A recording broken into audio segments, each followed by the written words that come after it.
Good evening and welcome. Tonight we're going to be reading this lovely book, Peace and Me, inspired by the lives of Nobel Peace Prize laureates. It's by Ali Winter, and the beautiful art is by Mikhail El-Fati. So I really want to focus on biographies of Nobel Peace Prize winners. It's something I've always really wanted to do, so I'm really going all in. So we're starting with this book. So let's dive right in and read about some wonderful, peaceful people. Here we go. Alfred Nobel invented a substance that helped countries go to war, but he is best remembered for his amazing contribution to world peace. How did this happen? As an ambitious young man from Sweden, Alfred moved to Paris in the 1840s to study chemical engineering. There he met an Italian chemist who had invented a liquid called nitroglycerin that exploded when it got hot. Experiments with this dangerous liquid had killed and injured several people. Alfred was determined to make it safe to use. He did lots of experiments until he found a way to turn the liquid into a solid form that could be blown up safely. He called his invention dynamite. Dynamite sold like hotcakes. It could blast through rock and was used in building projects all over the world. Alfred built over 90 factories in 20 countries and became a very rich man. But all his newfound wealth didn't make him happy. He realized that his invention was also being used as a weapon of war, and this worried him a great deal. But then he had an idea. There he is. When Alfred died, he left behind a set of instructions in his will. The money he had made would be given out as prizes each year to the person who had achieved something of greatest benefit to mankind.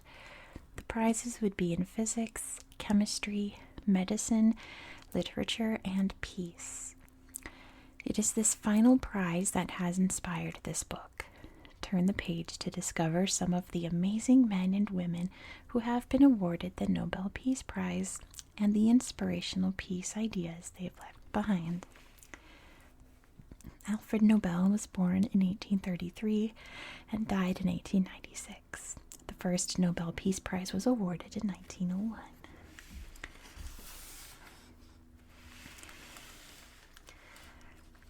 Jean-Henri Dunant was born in Geneva, Switzerland, into a wealthy family that cared for the poor.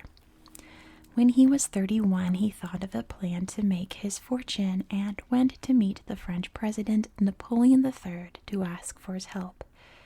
Napoleon was in a small Italian town called Solferino, leading his army in a battle against Austrian troops. When Jean arrived, there were thousands of wounded and dying soldiers lying among the dead on the battlefield. He was horrified. He forgot his own money-making ideas and set about helping the soldiers. He set up a hospital inside a local church and bought supplies to help the wounded.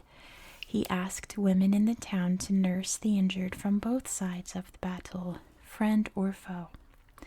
His motto was Tutti Fratelli, which means all are brothers. When Jean returned home, he wrote a book about his experiences. He had an idea that an organization should be set up to care for wounded soldiers, whichever side of the battle they were on. Many important people read his book and were impressed by his ideas. In the years that followed, an international organization was formed to help people in crisis. It was named the Red Cross. Over 100 years later, wherever there is conflict or disaster, the Red Cross can still be found. Jean-Henri Dunant won the Nobel Peace Prize in 1901.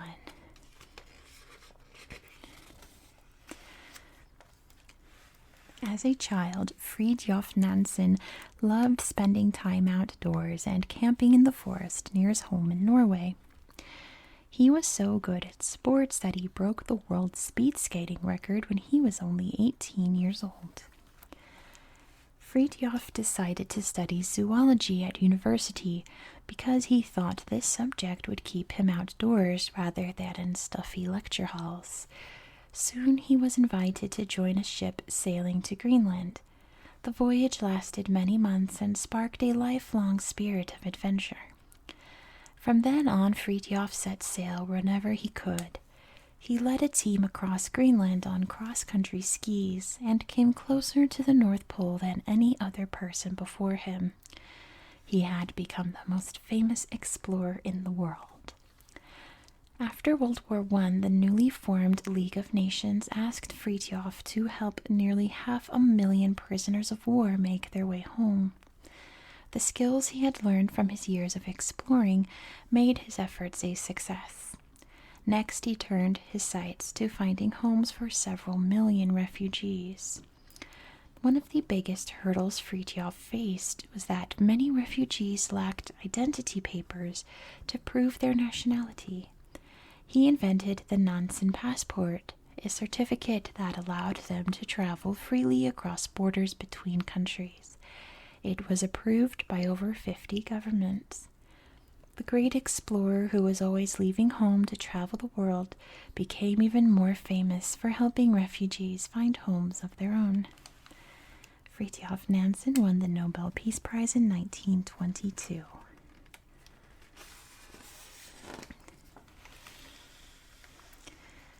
When Jane Addams was a young girl, she contracted a disease of the spine that gave her a limp and meant she couldn't run as fast as other children.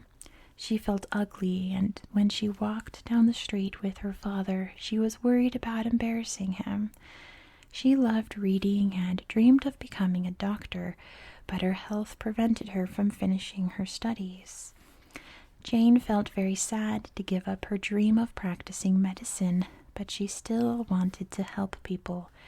So she made a plan to start a settlement house with her partner, Ellen Gates Starr. This house would be a place where adults could continue their education and mothers would be offered care and medicine for their babies. Jane's vision became a reality in Hull House, a ramshackle building in a poor neighborhood of Chicago.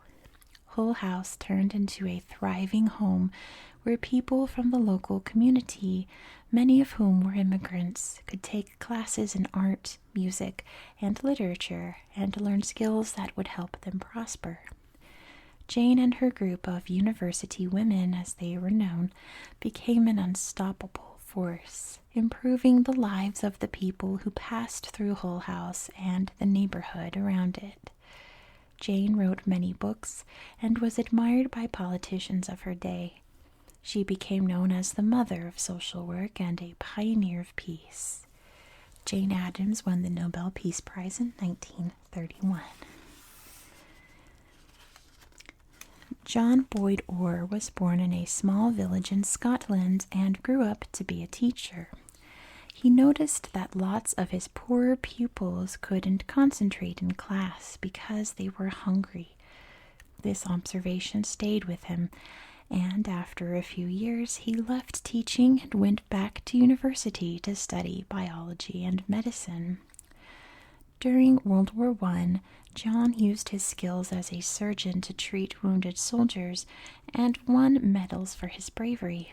He gave his men fruit and vegetables from the deserted fields and gardens they marched through, and his soldiers became the healthiest in the army.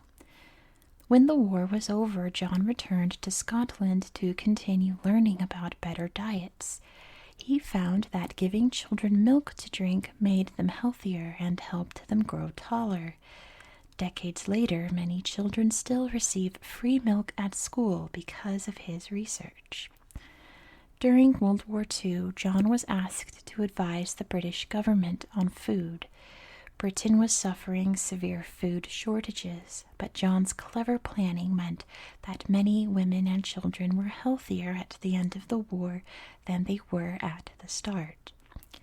One of the unsung heroes of the war effort, John Boyd Orr helped millions of people avoid starvation during the conflict and in the difficult years that followed.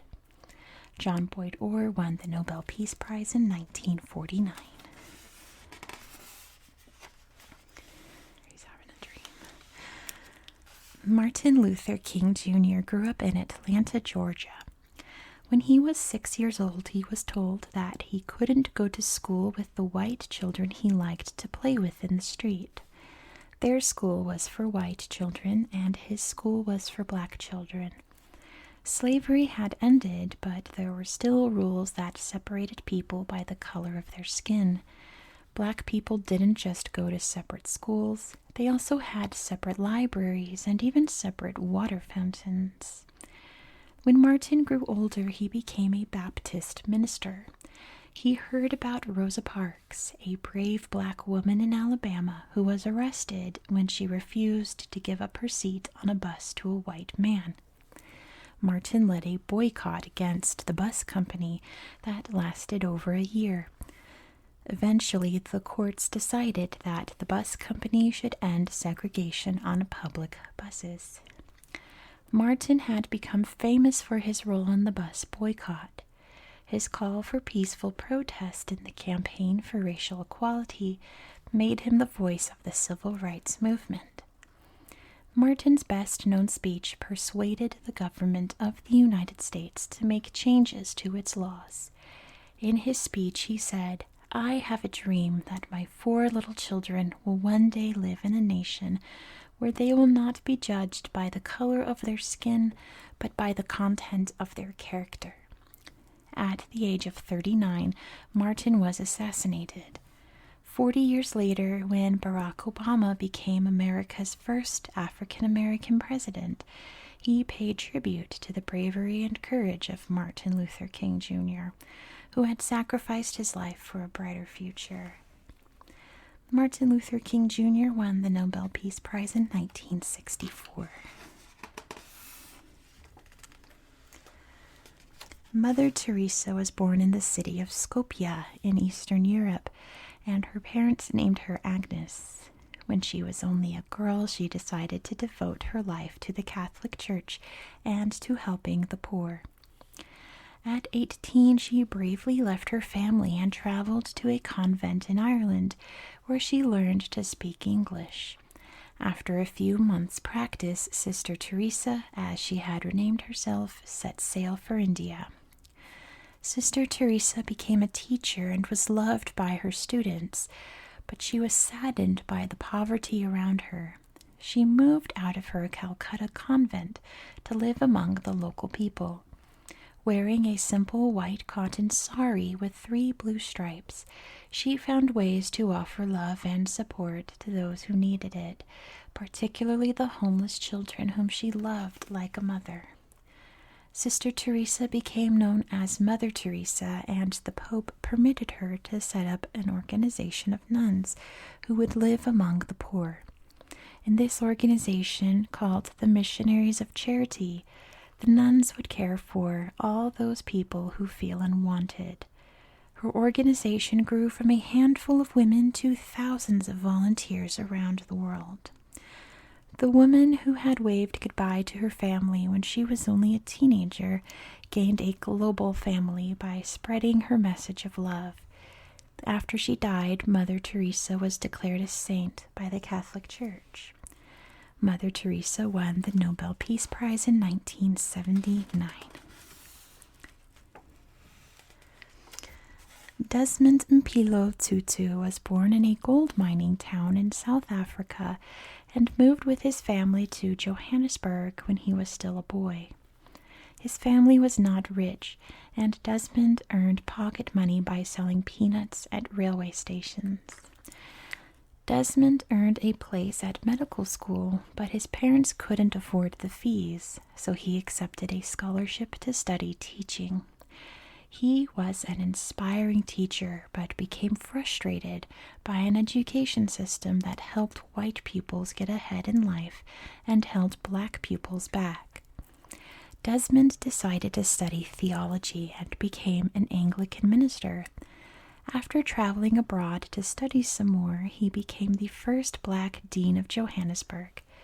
He went on to become Bishop of Lesotho, Bishop of Johannesburg, and Archbishop of Cape Town, the first black minister in each position.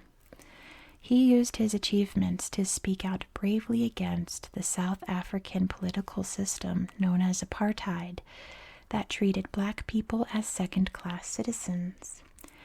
When Nelson Mandela came to power, Desmond encouraged those who had committed violence during apartheid to apologize to their victims and their victims' families in the hope of forgiveness.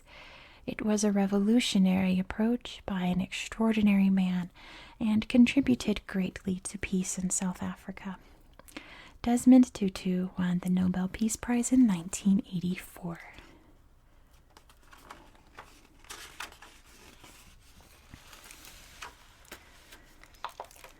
When Rigoberta Menchú was 8 years old, she was sent to work in the fields to harvest coffee, sugarcane, and cotton. She came from a family of Mayan peasants in Guatemala. Although they were very poor, Rigoberta's mother taught her to be proud of her ancient Mayan heritage. At that time, a brutal civil war was raging in Guatemala that destroyed hundreds of villages and made 1 million people homeless. Rigoberta stood by helpless as her father, mother, and brother were all killed by the Guatemalan army for opposing the government. While her sisters escaped into the mountains, Rigoberta stayed in the countryside to campaign for political change. She taught herself Spanish and a number of Mayan languages so that she could pass on her message of resistance to her fellow peasant workers.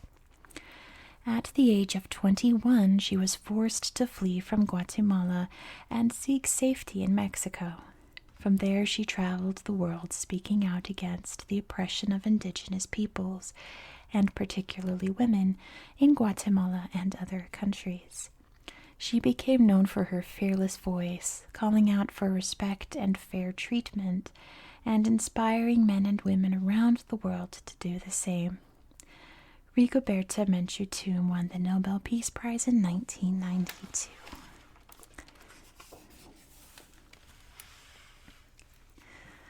Rolihlahla Mandela was born in the Tembu tribe of the Xhosa people in South Africa. At school, he was given the English name Nelson, which was easier for white people to say. When Nelson was expelled from university for joining a protest, he traveled to Johannesburg. There he joined a political party that opposed apartheid. Apartheid was a legal system imposed by the white government based on the color of people's skin. It took away the rights of black citizens and gave white citizens unfair advantages. Nelson began to promote armed resistance against the government. He was arrested and sent to prison for almost 30 years. At his trial, he made a speech calling for racial equality and finished with the famous words, "It is an ideal for which I am prepared to die." All around the world, people called for Nelson to be freed from his prison on Robben Island. When he was finally released, he had so much support that he was elected president of South Africa. He worked tirelessly to unite the black and white citizens of his country through peaceful means and never tried to take revenge on the people who had put him in prison. For his determination to mend the deep rifts in his country, Nelson Mandela was heralded as a truly inspirational leader. Nelson Mandela won the Nobel Peace Prize in 1993.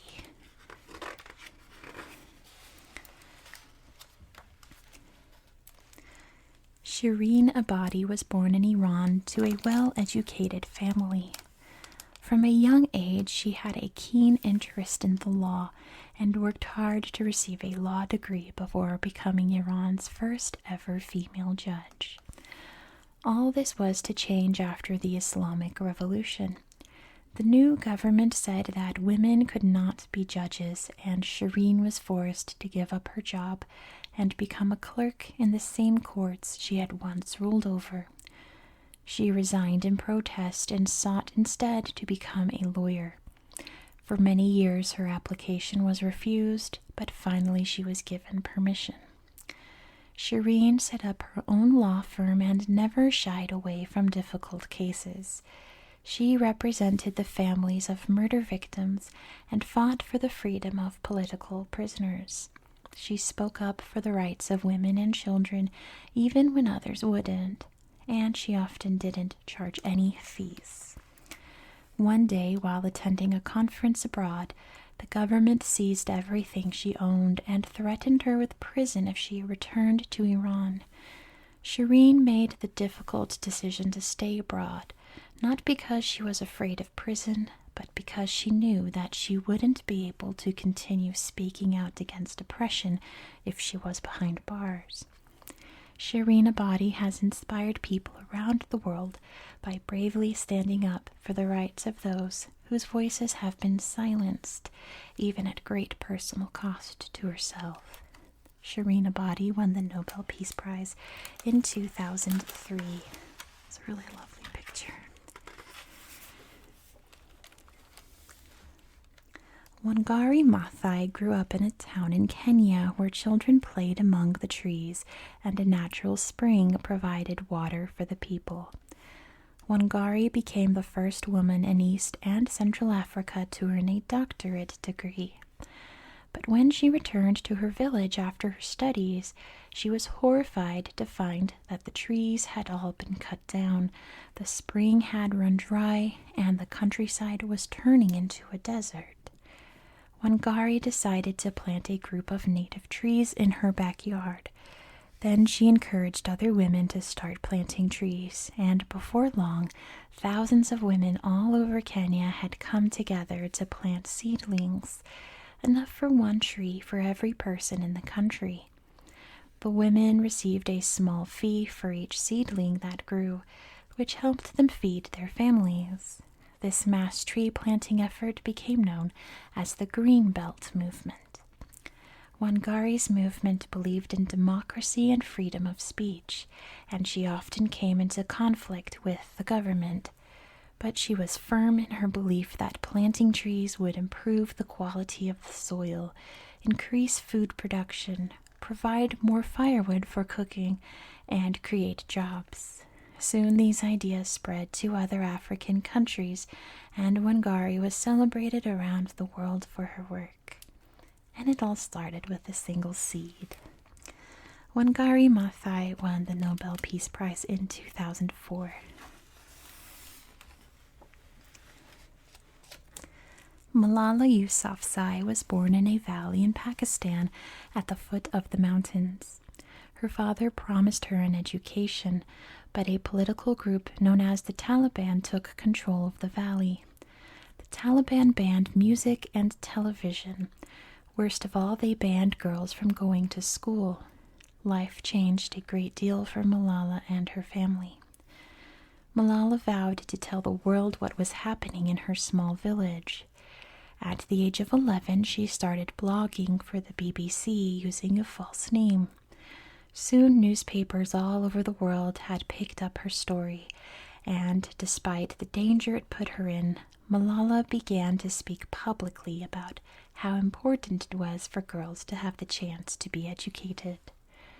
After a few years, the Taliban were forced out of the valley, and Malala was overjoyed to go back to school. However, when she was 15, a masked gunman from the Taliban boarded her school bus and shot her. She was badly wounded and taken to a hospital in the United Kingdom, where she spent many months recovering from the attack. Since then, she has supported the education of girls in countries around the world. Her courage and determination earned her many prizes and awards. She has become a voice of inspiration for young people everywhere, and the youngest person ever to win a Nobel Prize. Malala Yousafzai won the Nobel Peace Prize in 2014. There's another really beautiful illustration here. pretty sure, yeah, but that's the end of the book, so let's close it carefully. Thank you so much for watching. I hope that you found this video relaxing and educational. And I hope that you have a very good